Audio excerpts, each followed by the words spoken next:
Hare Krishna, cooking for কৃষ্ণার আরও একটি নতুন ভিডিওতে সবাইকে স্বাগত জানাই। আমার আজকের recipe fried rice.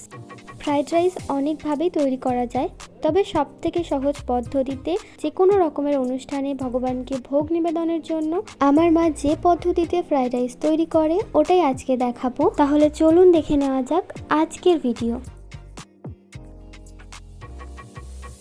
Fried rice তৈরি করার জন্য আমি এখানে ব্যবহার করছি গাজর, ক্যাপসিকাম, মটরশুঁটি আর বিনস। তো এবার সবজিগুলো কেটে নেব। প্রথমে ক্যাপসিকামটাকে কেটে নিচ্ছি।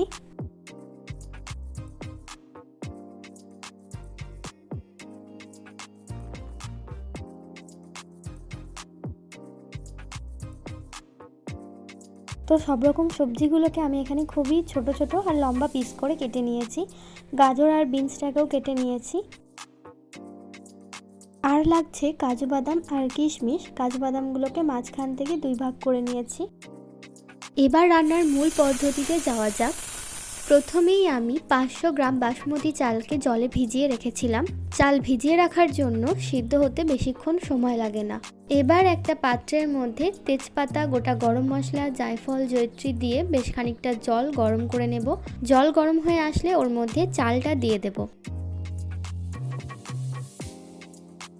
চালটা সিদ্ধ করার সময় যদি জলের মধ্যেই মশলাগুলো দেওয়া হয় তাহলে কিন্তু অন্নের মধ্যে মশলার ঘ্রাণটা ভালোভাবে পাওয়া যায়। অন্নটাকে আমি অর্ধেক সিদ্ধ করব, পুরোপুরি সিদ্ধ করলে কিন্তু ভাজার সময় ভেঙে যাবে। অন্নটা অর্ধেক সিদ্ধ হয়ে গেছে। এখন এর যে এক্সট্রা জলটা রয়েছে ওটাকে ঝরিয়ে নেব। এখানে আমি একটা বড় থালা নিয়ে নিয়েছি, ওর মধ্যে জল ঝরানো অন্নটাকে নিয়ে নেব। এবার আমি অন্নের মধ্যে চিনি মেশাবো। ফ্রাইড রাইস তৈরির অনেক পদ্ধতি রয়েছে, তবে ভিডিওর শুরুতেই বলেছিলাম এভাবে যদি অন্নের মধ্যে চিনি মেশানো যায় তাহলে আপনি অল্প পরিমাণে রাইস তৈরি করুন বা অনেক লোকের জন্য তৈরি করুন, চিনির পরিমাণ কিন্তু একদম ঠিকঠাক হবে। তার জন্য যেটা করতে হবে, থালার মধ্যে প্রথমে গরম অন্নটাকে ঢেলে দিতে হবে, তারপর ওর মধ্যে পরিমাণ মতো চিনি দিয়ে দিতে হবে। চিনিটা যখন গলে যাবে তখন অন্নটাকে হাত দিয়ে এইভাবে নাড়াচাড়া করে নিতে হবে, তাহলেই সমস্ত অন্নের মধ্যে চিনির পরিমাণ একদম ঠিকঠাক হয়ে যাবে। এবার কড়াইতে পরিমাণ মতো ঘি গরম করতে দিয়েছি। এই সময় চাইলে ঘিয়ের সাথে অল্প পরিমাণে সাদা তেলও ব্যবহার করা যেতে পারে। প্রথমে কাজু আর কিশমিশগুলোকে ভেজে তুলে নেব।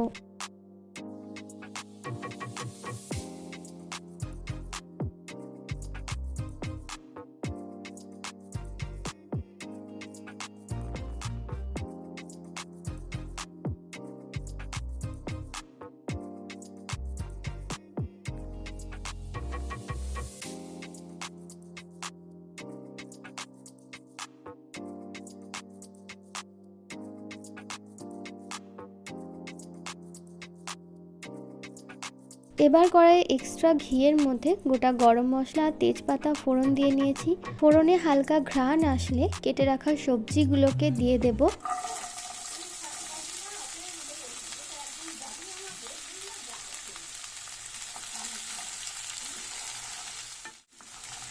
সবজিগুলোকে এখন ঘিয়ের সাথে খুব ভালো মতো ভেজে নিতে হবে। তো অল্প নাড়াচাড়া করে ঢাকা দিয়ে দেব, যাতে সবজিগুলো একটু নরম হয়ে যায়। কিছুক্ষণ পর ঢাকনা খুলে পরিমাণ মতো নুন দিয়ে দেব, আবারও ভালো মতো মিশিয়ে নেব।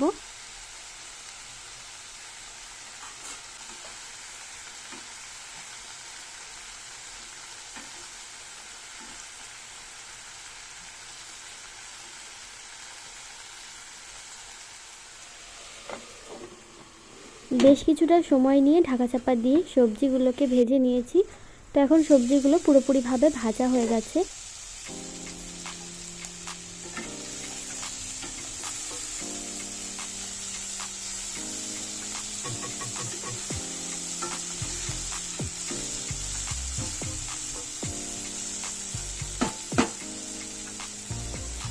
দুটো থালার মধ্যে আমি অন্নটাকে রেখেছি।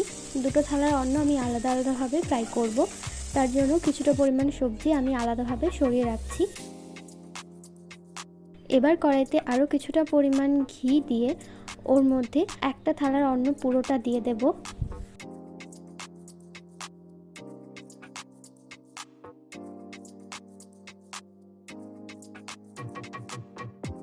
অন্নের মধ্যে চিনি আর সবজির মধ্যে পরিমাণ মতো নুন দুটোই দেওয়া আছে, তাই নুন চিনি এখন আর কিছুই দেওয়ার দরকার পড়বে না।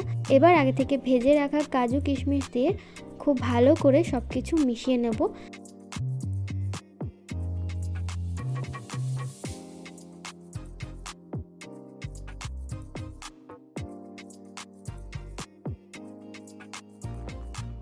তো একদম সহজ পদ্ধতিতে আর খুবই কম সময়ে তৈরি হয়ে গেল একদম ঝরঝরে ফ্রাইড রাইস।